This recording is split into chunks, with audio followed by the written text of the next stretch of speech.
Bonjour et bienvenue sur la chaîne des Fous de Normandie. Aujourd'hui, on va s'intéresser aux patients qui souffrent d'un trouble anxieux et on va essayer de savoir s'ils sont plus à risque que les autres de développer une pathologie auto-immune. Alors vous savez, les pathologies auto-immunes, c'est ces maladies où en fait le corps va créer des auto-anticorps, c'est-à-dire des anticorps contre lui-même, qui vont du coup grignoter le corps, son propre corps. Donc c'est des pathologies un petit peu étranges, hein. On n'a pas l'habitude de ça. D'habitude, on pense que c'est quelque chose qui vient de l'extérieur et qui va me rendre malade, je sais pas moi, une angine, un virus, une bactérie. Et bien là, c'est vraiment le corps qui va lui-même créer des anticorps contre lui-même, hein. Donc c'est un peu étrange. C'est des pathologies qui peuvent se soigner dans la plupart des cas, où les médecins ont des outils pour apaiser les patients, voire les soigner, voire parfois, dans certains cas, les guérir. Alors, cette étude publiée dans le JAMA, qui est un très grand journal médical international, elle est intéressante. Comme d'habitude, vous trouverez le lien vers l'article dans la description de cette vidéo. Et donc cette étude, c'est une étude de cohorte, c'est-à-dire c'est une étude où on va suivre des milliers, des dizaines de milliers de personnes via des registres. Donc là, c'est une étude en Suède, dans les pays du Nord, ils sont spécialisés pour ça, ils sont des registres gigantesques. Et on va regarder dans leurs registres, on va fouiller dans leurs registres, on va regarder un petit peu les gens, ce qu'ils ont eu comme pathologie. Alors c'est évidemment anonyme, les registres sont parfaitement anonymes, on ne peut pas savoir quelle personne a eu quelle maladie, évidemment. Et donc on va fouiller dans les registres des Suédois et on va regarder ce qui s'est passé sur 10, 20, 30 ans pour des dizaines de milliers de personnes. Et donc on va chercher des associations statistiques. Alors évidemment, une association statistique, comme vous le savez, ça ne veut pas dire qu'il y a un lien de causalité. D'accord ? C'est pas parce que telle chose arrive plus fréquemment quand il y a aussi telle chose qu'il y a un lien de causalité. Donc l'idée, c'est d'essayer d'abord d'éviter les biais statistiques, ça c'est leur job, et puis ensuite c'est peut-être essayer de trouver des pistes pour chercher des machins qui vont nous faire penser qu'au-delà du lien statistique, eh bien, il y a peut-être un lien de causalité. Bon. Et donc vous allez voir que c'est un petit peu ce qui est intéressant, je trouve, dans cette étude. Alors, pas de roulement de tambour, on va aller directement au résultat. Oui, les patients souffrant de troubles anxieux, quels qu'ils soient, ont plus de risques de développer des pathologies auto-immunes que les gens qui n'ont pas de troubles anxieux. Première information, c'est une information qu'on connaît depuis un certain temps, mais qui, dans cette étude, est intéressante parce qu'elle a quand même une force par le volume, par le nombre de patients, par la qualité des registres, par la qualité des auteurs à essayer d'enlever tous les biais possibles dans la mesure du possible, c'est jamais parfait. Et donc ça, c'est une première information qui est intéressante. Alors, pour vous donner un ordre de grandeur, alors, il y a tout un listing pour ceux qui s'intéressent sur chaque pathologie, le sur-risque statistique. Mais en gros, il faut retenir qu'il y a entre 1,5 et 4 fois plus de risques de développer une pathologie auto-immune quand on souffre d'un trouble anxieux que quand on ne souffre pas.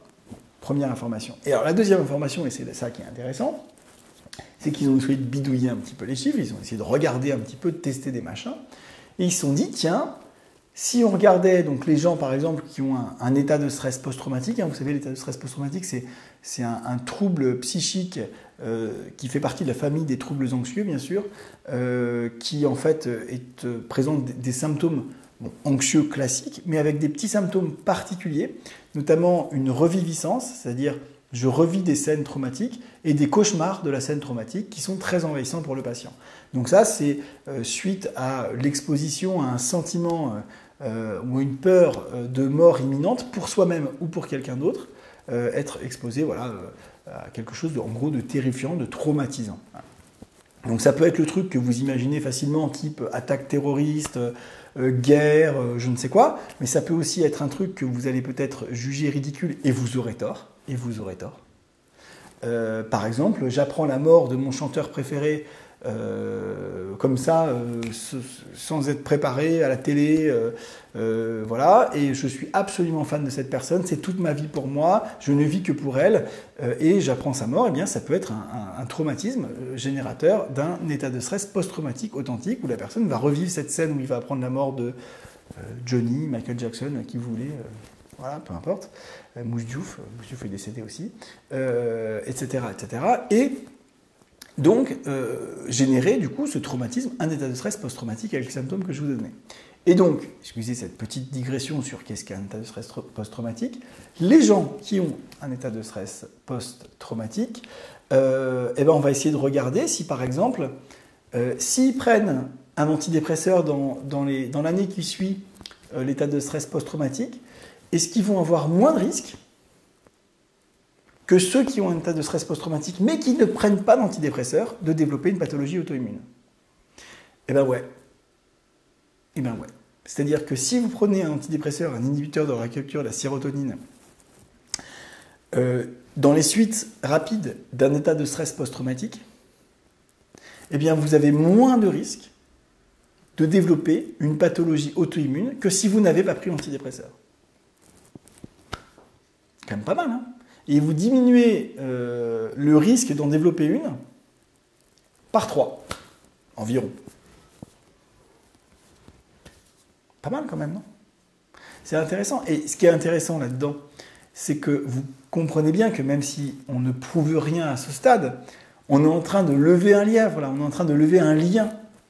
On se dit quand même, ok, il y a un lien statistique entre les états de stress et les pathologies auto-immunes, mais s'il n'y avait qu'un lien statistique, et que ce n'était que dû au hasard, entre guillemets, enfin, qu'il n'y avait pas de lien causal, plus exactement, eh bien, traiter le trouble anxieux ne diminuerait pas forcément le risque d'avoir une pathologie auto-immune, puisque en fait, c'est un lien purement statistique, et qu'il n'y a pas de rapport causal. Ah bah, vous voyez, là, finalement, peut-être qu'il y a un rapport causal. Parce que moi, quand je traite le trouble anxieux de mon patient, il a moins de risque de développer une pathologie immune que le même patient qui n'aurait pas été traité par des médicaments. Or, il n'est pas connu, jusqu'alors, il n'est pas connu que les antidépresseurs soignent les pathologies auto-immunes. Ça ne fait partie de l'arsenal thérapeutique d'aucune pathologie auto-immune.